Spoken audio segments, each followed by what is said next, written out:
정부가 공공공사비의 현실화를 통해서 공공투자를 늘리고 신속한 착공을 지원하는 등 민간 투자의 확대를 유도하기로 했습니다.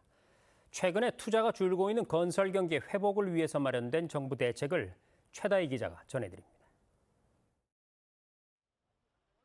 한은이 올해에 이어 내년에도 건설 투자가 감소할 것으로 전망했습니다.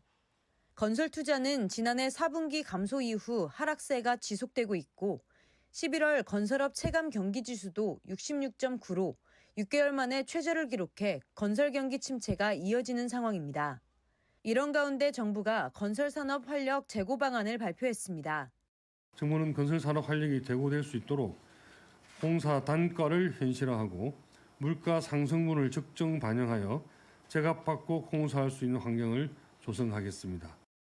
정부는 우선 신기술과 특수공법 등 공사비 산정 기준 개선 수요를 발굴 검증할 수 있도록 수요 응답형 표준품셈 협의체를 운영해 직접 공사비의 산정 기준을 현실화하기로 했습니다.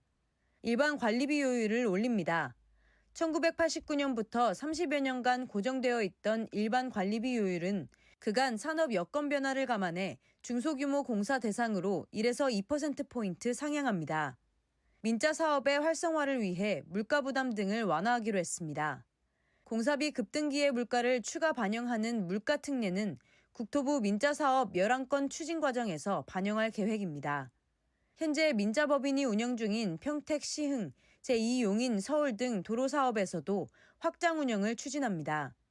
현재 민자 사업은 운영이 종료된 다음에만 새로 사업을 하시는데 운영 중인 사업에도 적용할 수 있도록 했습니다.